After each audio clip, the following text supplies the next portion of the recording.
And now at the center of the Zero Experience, Hunter Biden scandal and Biden, let's see, foreign syndicate issue. Well, is Hunter Biden's laptop, which reportedly contains, well, a lot of disturbing material. Now, computer repair shop owner John Paul Mac Isaac, he turned the laptop over to the FBI in December of 2019 after Hunter failed to retrieve it from his store 90 days later. And after facing endless slander and death threats, he even closed down his shop for a while and went out of town. He's now come forward to tell his side of the story. John Paul joins us for an exclusive interview. John Paul, sir, thank you for being with us. Thank you. Evening, Sean. Let's get into the document side of it. So would it be a fair statement to say that what you saw concerned you, that you desperately wanted to get this out of your shop, as you said? Correct. So on both fronts there, I just want to make a thing. Let me go through the timeline with you, if I may, because you handed this over to the FBI. They finally took possession of it December 9th, 2019. Tell us what happened.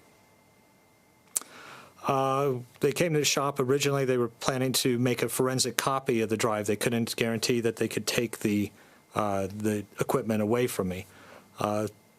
So when they showed up and they handed me a subpoena requesting the drive, the paperwork, and the laptop, I was overjoyed that they were going to basically meet my demands, if you will. I wanted it out of my shop, and I wanted some kind of paper trail, some level of protection from the FBI. So I was pretty happy that they took it. A couple of things happened during that exchange. A couple of things were said that kind of, again, threw up some red flags with the FBI, just how they wanted me to handle it if should come looking for it, how to contact them, how to stall whoever's looking for it so they could make arrangements to have the equipment returned to me. It did kind of, I was concerned. So December 19th, to remind everybody, because impeachment on the issue of Ukraine took place with President Trump in January of 2020. And I guess my question is, what you saw in terms of documents, did that seem relevant to you, to Absolutely. the debate that was explained? Well, I had seen what would, again, I'm not an investigative journalist. It's not my day job when I was fixing Macs, but I saw some pretty compelling documents that definitely showed a pay-for-play scheme going on between Hunter Biden and his business dealings in Ukraine.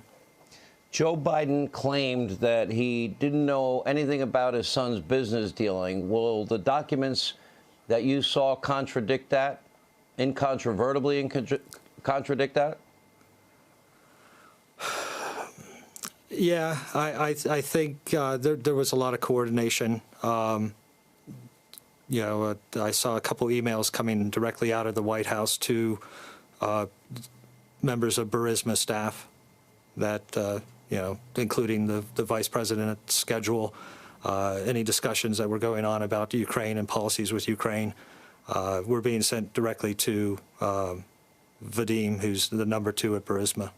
Knowing what you know that was on it, knowing that you followed the proper chain of command, knowing that you were glad to finally get it out of your possession, but yet it was the smartest thing you ever did, handing it over for your own benefit and safety, and you wondered, why was it not admitted as evidence at impeachment?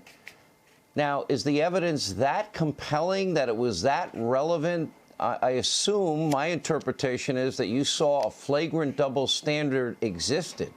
Am I right in my interpretation?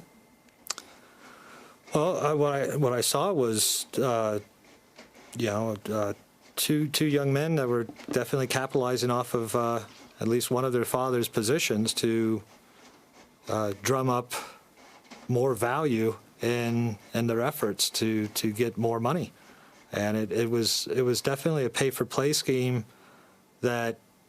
I got my law degree at Rodeo Clown School, so I'm not Brian's better at the legal stuff, but it looked like this would be something that you would want to have a conversation with to another foreign leader about, because this was a lot of money that was exchanging hands, like a lot of money. Mm-hmm. And you, sir, you still have a copy of the hard drive, is that correct? Correct. Would you be willing to share it with me? I would love to I'd make have to it talk public. to my attorney about that. You'll take it under consideration? Yeah, I have a very good attorney, and he's there No, to protect me for myself. Listen, sir, all I've read about you and all I've heard that you said, you've been put in a horrible position, I argue unfairly so, and you know, you just saw something, you said something. We ask people all the time, see something, say something, and you did, and it should not have happened to you this way. I hope, is your business doing better now? Are you getting harassed less? Are you able to keep the doors open? Well, I'm getting harassed a lot less since I had to disconnect the phone and the email server. The business has been closed since November 2nd. For my safety, I had to get out of town about that time. I just didn't know.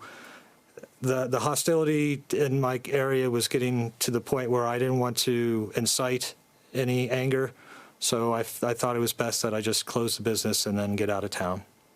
Thank you for sharing, sir. It's an important story. You did do the right thing. You're, I think, based on everything you said to me and what people have told me they believe is on it, that that what you did is important, honorable, and I hope all the harassment of you stops and you continue, you know, your life hopefully in anonymity and peace. Thank you, sir. Well, thank you, sir. Thanks for your time and letting me tell my story. We taped this just before the show. Tomorrow, part 2, the majority of the interview, talks about video content. It's shocking. Here's a preview. I saw material of a very personal nature. I don't want to obviously go into it. I don't feel comfortable about talking about the personal stuff. The bigger part of that interview, part 2 tomorrow, news that hasn't broken before. More Hannity after this.